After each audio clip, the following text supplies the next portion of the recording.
할렐루야.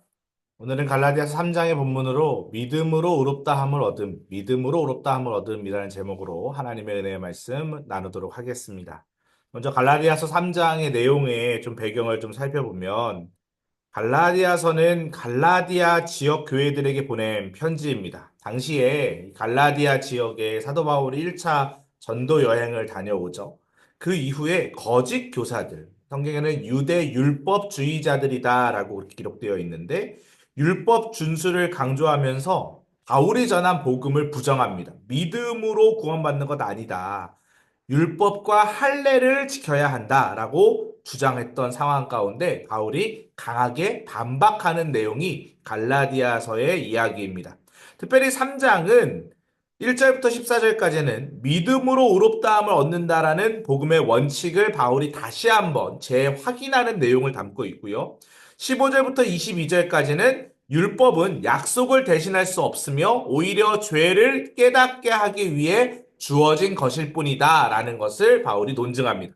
그리고 오늘 우리가 함께 읽은 23절에서 26절의 이야기는 율법이 어떤 역할을 했는지, 그리고 그리스도께서 오신 이후에 그 율법이 어떻게 변화되었는지를 설명하고 있습니다.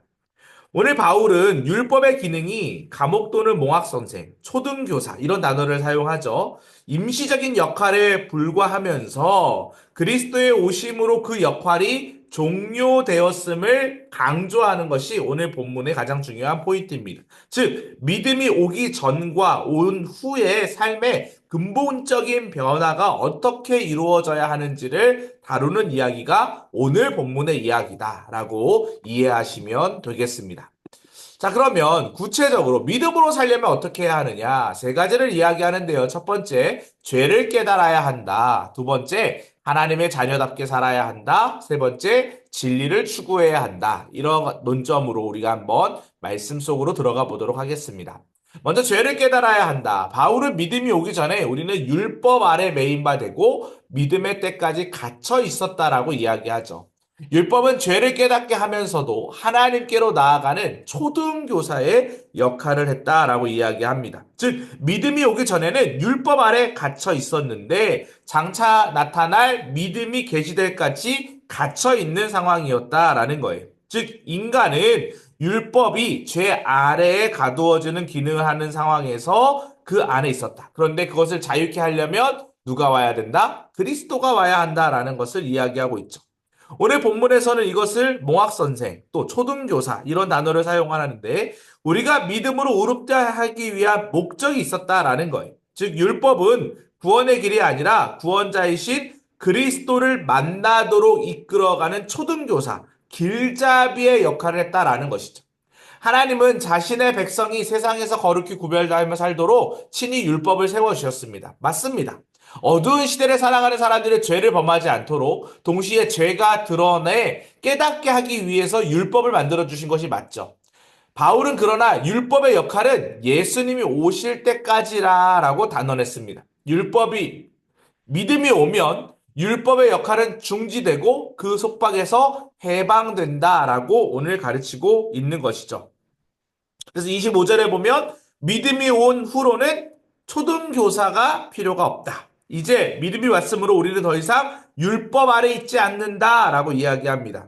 믿음의 도래는 영적 성숙의 전환점을 나타내기 때문이죠. 그래서 우리는 하나님이 주신 율법으로 죄를 깨닫고 그리스도에게로 나아가는 길을 발견해서 믿음에 이르러야 한다. 믿음에까지 이르러야 한다라는 것을 이야기하고 있다라는 것입니다. 이제는 율법의 통제를 넘어서야 한다라는 것이고 자유롭고 인격적인 하나님의 자녀로 살아갈 수 있는 믿음, 또 그러한 삶을 누려야 한다라는 것을 이야기하고 있죠.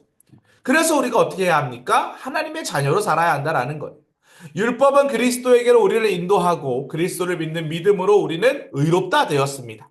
율법에 익숙한 사람들은 믿음으로 의롭게 하게 된다는 것을 이해하기 어려울 수 있지만 그러나 우리는 예수 그리스도를 믿는 믿음으로 구원에 이르게 되는 것입니다. 이것은 영원토록 변하지 않는 진리다라는 것이죠. 이렇게 믿음으로 구원받은 하나님의 자녀가 된 사람은 그의 합당한 삶을 살아야 한다라는 거예요. 그래서 26절에 보니까 우리는 그리스도 예수 안에서 하나님의 자녀들이다라고 이야기하죠. 우리가 그리스도 예수 안에서 믿음으로 말미암아 하나님의 자녀되는 삶을 살아야 합니다. 구원은 율법의 성취가 아니라 믿음을 통한 신분의 변화를 나타낸다라는 거예요. 믿음으로 구원에 이르는 것, 그리고 믿음에 합당한 삶을 사는 것, 이것은 마치 동전의 양면과도 같습니다. 절대 분리될 수 없다라는 거예요. 하나님의 말씀에 순종하여 그 말씀을 일상에서 드러냄으로써 세상 사람들에게 복음을 전하는 삶, 그것이 바로 하나님이 우리에게 나타나신 이유다라는 것입니다. 즉, 구원은 율법의 성취가 아니라 믿음을 통한 신분의 변화이고 하나님의 자녀가 된다라는 것은 관계의 전환이면서 영광스러운 신분을 획득하는 방법이다라는 것입니다. 그래서 우리가 하나님의 자녀답게 마땅히 살아야 한다라는 것이죠. 우리는 율법을 넘어 믿음으로 의에 이르고 하나님의 자녀가 되었습니다. 마찬가지로 내 지식을 넘어 영원한 진리를 깨달아야 합니다. 세 번째로 진리를 그럼 추구해야 하는데 또 교회사에 대한 이야기 한 가지를 다루면 율법이 사람들을 그리스도께로 인도하는 초등교사의 역할을 한 것처럼 우리 민족이 기독교를 받아들이는데 유교가 마치 그런 역할을 했다라는 것입니다. 신석구 목사님은 3.1운동 민족대표 33인 중 한 명으로 독립운동을 하다가 옥고를 치르고 해방 후 1950년 평양형무소에서 공산군에게 희생을 당했습니다. 그는 어려서부터 유교를 배워 몸소 실천하고 유학을 가르친 전형적인 조선의 선비였죠. 그가 기독교를 받아들인 이유는 유교로는 아무리 가르쳐도 사람됨을 이루지 못했는데 기독교는 그것이 가능했기 때문이다라고 이야기합니다. 불완전한 것을 완전케 한 것이 바로 예수의 가르침이었다라는 것이죠.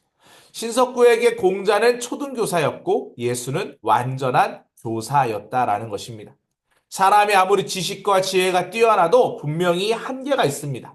영원 불변의 참 진리는 바로 예수 그리스도밖에 없습니다. 그분께로 나아가는 것이 우리의 진정한 살 길입니다.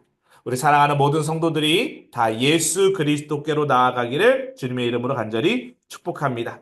우리를 살리는 것은 불완전한 초등교사가 아니라 완전한 예수 그리스도의 말씀입니다. 이 말씀에 붙들려서 승리하는 인생 사시기를 주님의 이름으로 간절히 축복합니다. 오늘도 이렇게 기도할 때 하나님의 자녀다운 삶을 살게 하여 주시옵소서. 진리 되시는 말씀 되시는 예수님만을 바라보게 해달라고 또 구원받은 하나님의 자녀로서 믿음에 합당한 삶을 살게 해달라고 기도합시다. 속회를 위해서 담임 목사님을 위해서도 계속 기도해 주시기 바랍니다. 주여 믿습니다 하시고 함께 기도합니다. 주여 믿습니다. 하나님 오늘도 하나님의 말씀 앞에 설 수 있도록 인도하여 주신 것 감사를 드립니다. 율법은 우리를 죄 가운데 가두고 그리스도를 만나게 하는 과정으로 우리를 이끌어가는 과정임을 우리가 다시 한번 말씀을 통해 깨닫게 되었습니다. 그리스도가 오심으로 말미암아 우리는 율법에서 해방되었고 믿음을 통해 하나님의 자녀가 되는 권세를 누리고 있습니다. 율법 중심의 신앙에서 은혜 중심의 복음 신앙으로 우리의 마음이 변하게 하여 주시옵소서. 내가 과연 어느 자리에 서 있는지 다시 한번 확인케 하여 주시고 진리 안에 자유케 되는 믿음을 소유하게 하여 주시고 말씀 안에서 주님의 은혜를 누리게 하여 주시옵소서. 속회원들을 위해 기도합니다. 한 속회원들 한 사람 한 사람 천하보다 귀한 영혼들입니다. 예수 그리스도 안에서 마음을 다하고 뜻을 다하고 힘을 다하여 사랑의 공동체로 하나로 묶이는 모든 속회될 수 있도록 인도하여 주시옵소서. 담임 목사님 말씀 사역하실 때 어려움 없도록 눈동자같이 지켜보아하여 주시고 눈과 허리와 다리에 힘을 허락하여 주시사 주에 맡겨진 사명을 능히 끝까지 잘 감당할 수 있도록 함께하여 주시옵소서. 주님께서 하나님의 은혜 안에 머물게 하기를 간절히 소망하오며 주 예수 그리스도의 이름으로 기도합니다. 아멘. 이와 같은 은혜가 함께 하시기를 주님의 이름으로 간절히 축복합니다.